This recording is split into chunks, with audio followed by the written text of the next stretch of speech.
अस्सलाम वालेकुम my dear student, कैसे हैं? तबीयत से ठीक है? Class first year chapter number 4 इसकी एक्सरसाइज हम 4.6 कर रहे हैं, जिसका क्वेश्चन नंबर 6 जो कि इम्पोर्टेंट है, एग्जाम में आता रहता है, इसको हम डिस्कस करते हैं। अब देखें माय डियर स्टूडेंट्स, क्या है हमारे पास स्टेटमेंट ये है, if the roots of equations px² + qx + c = 0 के और alpha and beta, then prove that alpha और beta under root plus beta और alpha under root plus q और p under root equal to 0 के। ये हमें प्रूव करना है, जबकि इक्वेशन हमें ये गिवन है।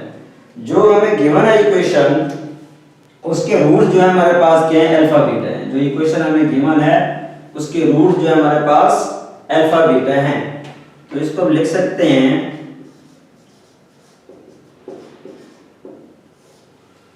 since alpha beta are the roots of given equation,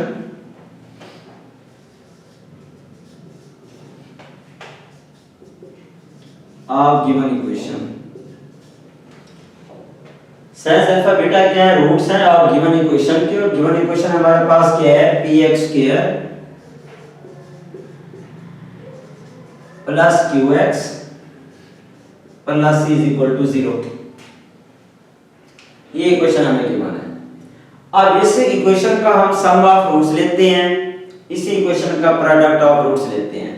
जब इस इक्वेशन का सम ऑफ रूट्स लेंगे, यानी s जो हमारे पास होगा अल्फा + बीटा = अब जैसा कि आपको पता है, a हमारे पास क्या है? p है, और b हमारे पास q है, c = c है। सम ऑफ रूट्स का फार्मूला क्या होता है? सम ऑफ रूट्स का फार्मूला होता है -b/a। ये हमारे पास होता है -b/a, सम ऑफ रूट्स का फार्मूला।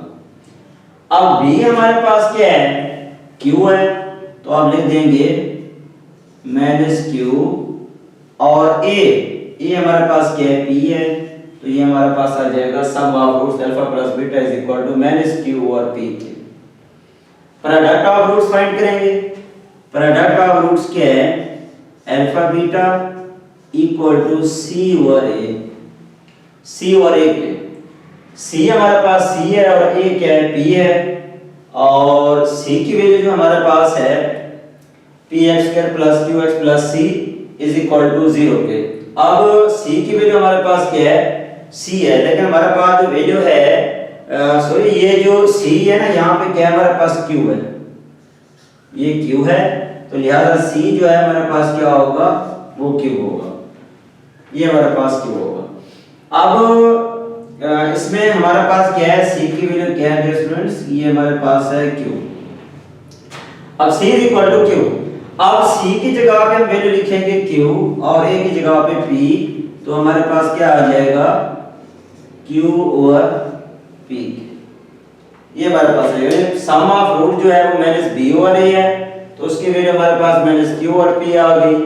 प्रोडक्ट ऑफ रूट जो है वो q और p, c की वैल्यू हमारे पास q है, और a की वैल्यू हमारे पास p है, तो q और p आ जाएगा। अब देखो डियर स्टूडेंट्स, हमारे पास सम ऑफ रूट्स ये है, प्रोडक्ट ऑफ रूट्स ये है।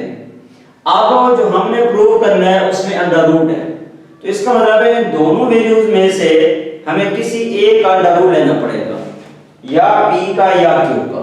इन दोनों में से किसी एक का हमें अंडर रूट लेना पड़ेगा। अगर हम लेते हैं सम वाले टर्म का, यानी -q और p का, तो सम वाले टर्म आपको पता है सम में तो रूल है, कभी हम जो है ना अंडर रूट को लेता नहीं कर सकते। यानी अगर ऐसे लिखा गया हो ना, हमारे पास अल्फा + बीटा अंडर रूट, तो कभी भी हम ऐसे नहीं ले सकते, इसको ऐसे कभी नहीं ले सकते। सम ऑफ रूट्स को हम अलग नहीं ले सकते, सम ऑफ रूट्स को अलग नहीं कर सकते। प्रोडक्ट ऑफ रूट्स को ले सकते हैं। अगर ऐसे लिखा गया है अल्फा बीटा अंडर रूट, तो हम ले सकते हैं अल्फा अंडर रूट और बीटा अंडर रूट, ये हम कर सकते हैं। इसको अलग प्रोडक्ट को हम अलग कर सकते हैं, सम ऑफ रूट्स को हम अलग नहीं कर सकते। तो इसका मतलब ये हुआ कि अगर यहाँ पे हम सम का जो है वो नहीं ले सकते अंडर रूट, क्योंकि सम का अंडर रूट लेते हैं तो उसको हम अलग कर नहीं सकते। सब्ट्रैक्शन हो या सम हो उसको अलग नहीं कर सकते, प्रोडक्ट जो है उसको अलग कर सकते हैं। तो इसका मतलब ये हुआ कि इन दोनों में से किसी एक का अंडर रूट लेना है तो वो किसका हम लेंगे, प्रोडक्ट वाले टर्म का लेंगे, सम वाले टर्म का नहीं लेंगे। तो इसलिए डियर स्टूडेंट्स ये जो प्रोडक्ट हमारे पास आया हुआ है इसका ऑन बोथ साइड हम अंडर रूट ले लेते हैं। तो इधर से आपके पास आ जाएगा अल्फा बीटा इसका under root is equal to, इधर से आ जाएगा q ओवर p इसका अंडर रूट, इससे आप इक्वेशन कह देंगे। अब यहाँ पे बल्कि इसको 1 का नाम नेम दे दें या सम ऑफ रूट्स को 1 का नेम दे दें, प्रोडक्ट ऑफ रूट्स को आप 2 कह दें, और जो हमारे पास ये इक्वेशन बनी है इसको आप 3 का नेम दे दें। अब सम ऑफ रूट्स की इक्वेशन ये है, प्रोडक्ट रूट्स की ये है, लेकिन प्रोडक्ट में जब हमने अंडर रूट लिया है वो हमारे पास इक्वेशन 3 ये बनी है। जब ये इक्वेशन बनी है अब हम ऐसा करते हैं क्योंकि हमने ये चीज फाइंड करनी है ना, ये सारे टर्म अंडर रूट में ये हमने फाइंड करनी है, तो ये टर्म फाइंड करने के लिए हम ऐसा करते हैं जो सम वाली टर्म है ना उसके ऊपर ये इक्वेशन 3 जिसका हमने अंडर रूट लिया हुआ है इसमें डिवाइड कर देते हैं। कैसे कि हम ऐसा करते हैं, इक्वेशन जो 1 है इक्वेशन 1 को डिवाइड कर देते हैं इक्वेशन 3 के, यानी इक्वेशन 1 डिवाइडिंग बाय 3। जब इसको डिवाइड करेंगे लेफ्ट हैंड साइड से डिवाइड होगी, राइट हैंड साइड से डिवाइड होगी। जब लेफ्ट हैंड साइड को लेफ्ट हैंड साइड पे डिवाइड करेंगे तो लेफ्ट हैंड साइड से क्या ठहरा हुआ है अल्फा प्लस बीटा, तो ये डिवाइड होगा अल्फा बीटा अंडर रूट के ऊपर, इसके ऊपर। तो मैं इसको लिख रहा हूं alpha plus beta dividing by alpha beta इसका under root is equal to, यानी हमने क्या किया लेफ्ट हैंड साइड को लेफ्ट हैंड साइड पे डिवाइड किया।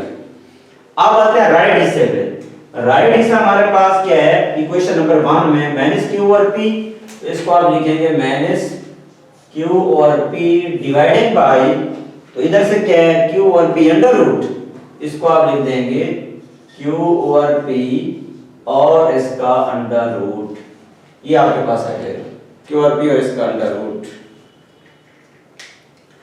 अब ये चीज करने के बाद आप देखिए हमने क्या करना है आगे। अब हम ऐसा करते हैं इसका एलसीएम ब्रेक करेंगे, क्योंकि हमें जरूरत है ना जो इक्वेशन हमने फाइंड करनी है ये हमें जरूरत है, ये रिक्वायर्ड इक्वेशन है। तो इसलिए हम क्या करते हैं एलसीएम ब्रेक करते हैं।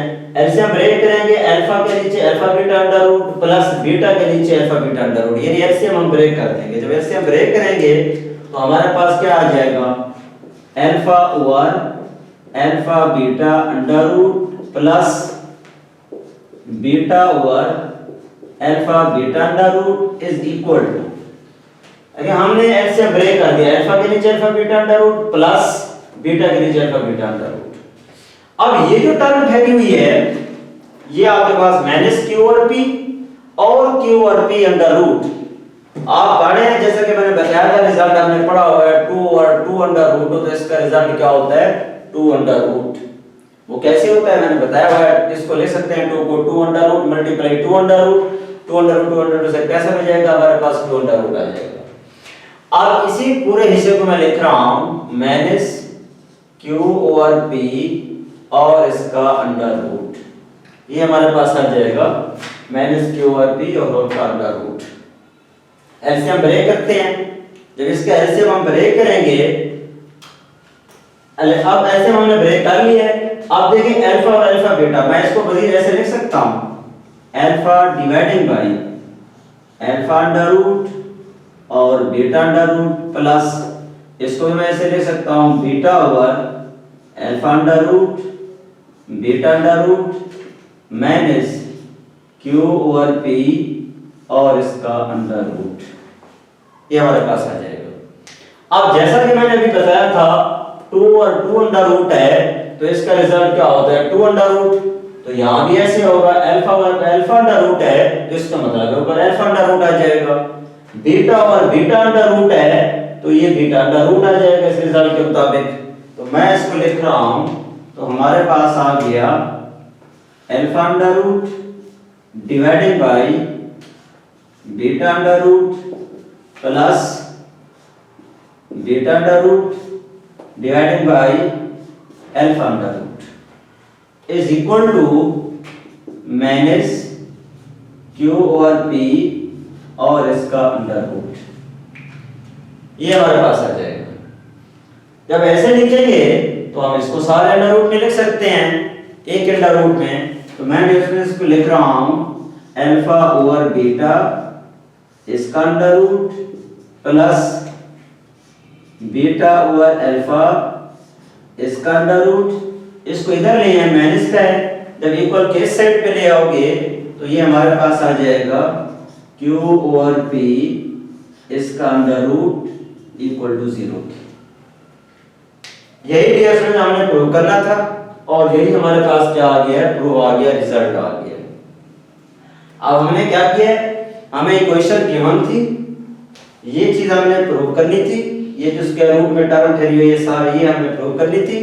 और इस इक्वेशन के रूट्स अल्फा बीटा हमें गिवन थे, हमने वही लिखा कि सेल्स alpha beta are the roots of this equations जो हमें गिवन है इक्वेशन। उसी का हमने सम ऑफ रूट्स निकाला, उसी का हमने प्रोडक्ट ऑफ रूट्स निकाला। फिर जो हमारे पास इक्वेशन प्रोडक्ट वाली आई थी उसका हमने अंडर रूट लिया, फिर इक्वेशन 1 को थर्ड पे डिवाइड कर दिया, यानी ये इक्वेशन 1 थी और जो अंडर रूट वाली है इस पे हमने डिवाइड कर दिया। जब डिवाइड करेंगे जैसा कि आपको पता है लेफ्ट हैंड साइड पे डिवाइड होगी और राइट हैंड साइड पे डिवाइड होगी। वही मैंने किया है कि लेफ्ट हैंड साइड को लेफ्ट हैंड साइड पे डिवाइड किया है और राइट हैंड हिस्से को राइट हैंड हिस्से पे डिवाइड किया है। तो यही मैंने डिवाइड कर लिया। उसके बाद मैंने ऐसे ब्रेक कर दिया। जब ऐसे मैंने ब्रेक किया तो हमारे पास क्या आ गया, हमारे पास आ गया अल्फा और alpha beta under root, beta और अल्फा बीटा अंडर रूट, उधर से ये टर्म हमारे पास आ गई। फिर इसमें मजीद हमने अंडर रूट को अलग-अलग किया तो जिसका रिजल्ट मैंने बताया 2 और 2 अंडर रूट का मतलब है 2 अंडर रूट, तो अल्फा और अल्फा अंडर रूट का मतलब है अल्फा अंडर रूट, नीचे बीटा अंडर रूट। इस तरह ये हमने लिखा है, ये चीज इसको इधर ले जाए तो हमारे पास ये डियर स्टूडेंट्स क्या आ गया है, रिजल्ट आ गया है। तो ये था हमारे पास ये क्वेश्चन, इसको सॉल्व करना। ओके डियर स्टूडेंट्स, अल्लाह हाफिज।